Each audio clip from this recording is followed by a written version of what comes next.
Terrible advice number 3, never copy. People genuinely say this shit.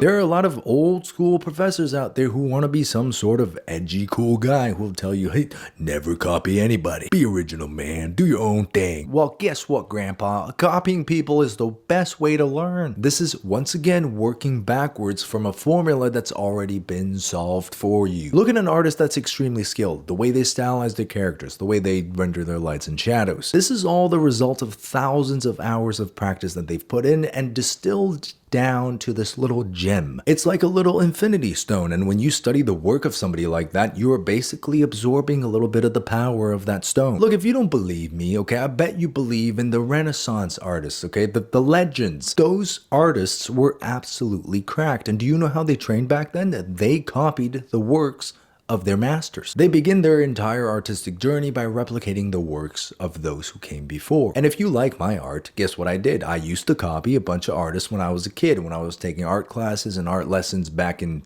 China. And even today, guess what? I still copy. I see people's works that I like, and I'm like, maybe there's a thing or two here that I'll pick out that I'll incorporate into my future works. And I can promise you guys, every other artist that you guys look up to also has a list of artists that they admire and they look up to and they regularly copy from. Nobody is original, okay? Everybody is a product of the influences that have influenced them. So next time an old dude tries to tell you to never copy, tell him to shut the f. Number 4. Now I'm cheating a little bit here because this is not really a specific piece of advice, but this is critique from somebody who doesn't know what they're doing. I see this a lot in forum type places like Reddit or maybe even Discord, but here's the thing, okay, there's nothing wrong with wanting some critique. In fact, if you're an artist and you actually do want critique, I think that's a very good thing. You're an open-minded guy. But critique from people who genuinely don't know what the hell they're doing can sometimes actually set you back more than help you progress. There is a very relevant theory here called the Dunning-Kruger effect. It's basically a graph that shows you the level of confidence versus the level of competence. It's very often the case that somebody who just started a thing, who has a very low skill level, very low competence level, is super confident about themselves. They think they know everything. I see this happening all the time where the person giving the critique is genuinely less skilled and less knowledgeable than the person who's asking for critique. Oftentimes the person who's putting themselves out there and asking for critique, they have a lower confidence level because they've moved further along on the competence level. They have a higher skill set. And guess how I know this? I used to be the exact same way. When I drew in my sketchbook, wasting hours and hours without using references, without actually studying the works of other people, I thought I was the best. I thought I didn't need to learn from anybody else. In my mind, I genuinely did everything right and everybody else was wrong. And look at me now. I've grown so much that everybody else is now right and I'm always wrong.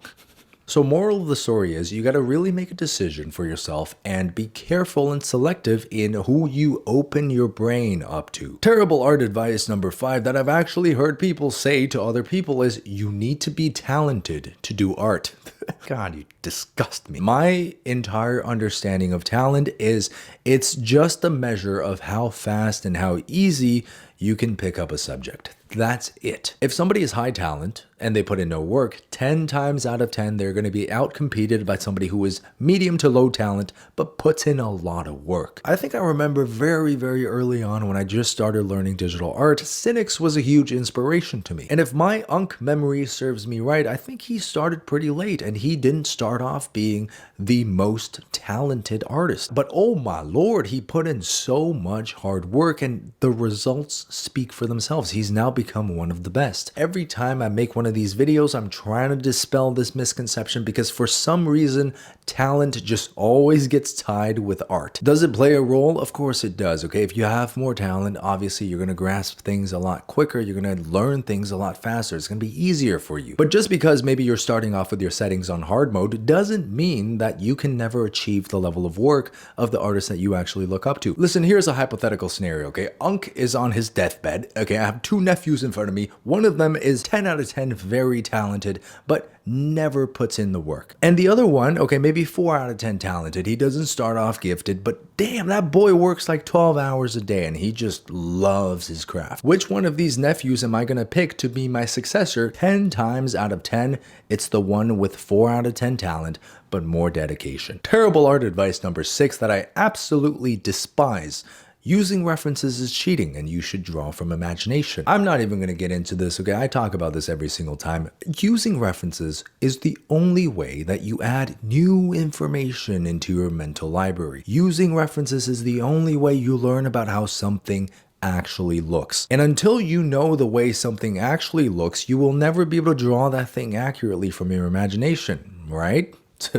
Common sense, right? Genuinely, if somebody ever gives you this piece of advice, if somebody ever tries to tell you that using references is cheating, boy, you cannot trust that person. That person is incompetent, unqualified, the worst. I use references. Every pro artist uses references. Take full advantage of references and never be ashamed of trying to learn what the actual thing looks like. Terrible art advice number 7, draw, insert word that people like. Now, I see this with social media a lot these days. Every kid that just popped out of their mom is trying to grow on social media and they're all asking for advice and people keep telling them to draw this or draw that because people like this, people like that, this is popular. But look, call me old school, call me unk, but one of my core beliefs is that good art, genuinely good art, is art made from your soul for yourself. I've made a lot of drawings and I've shared a lot of my drawings with you guys, and from all of my experience, making art that speaks to you and that you actually genuinely want to make, that channels a level of passion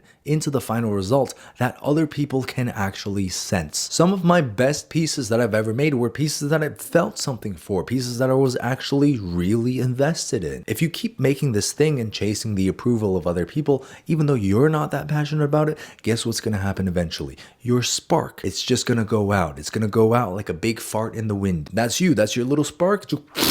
It's gone. We need more passion, we need more aggression, we need more dedication. Now, of course, this is more philosophical, right? And this kind of depends on you to also figure yourself out. You gotta know, what are you truly passionate about? What are the things that you actually like to draw? And you know what? If you like to draw that thing, draw that thing, okay? Even if you feel like it's not gonna be the most popular, if you pour your heart into it, I promise you people are gonna notice. Don't extinguish your spark for creation just because of an algorithm that was made by Mark Zuckerberg. Look at him. You want him to extinguish your artistic spark? This cockroach? Terrible art advice number 8. Art is subjective and you do not need to follow the rules. Look, it's actually partially true, okay? Art is subjective and beauty is in the eye of the beholder. Not everybody is going to gravitate towards the same style and the same type of art. But the rules that we use today, like for example, the Loomis head method or the space between the eyes, these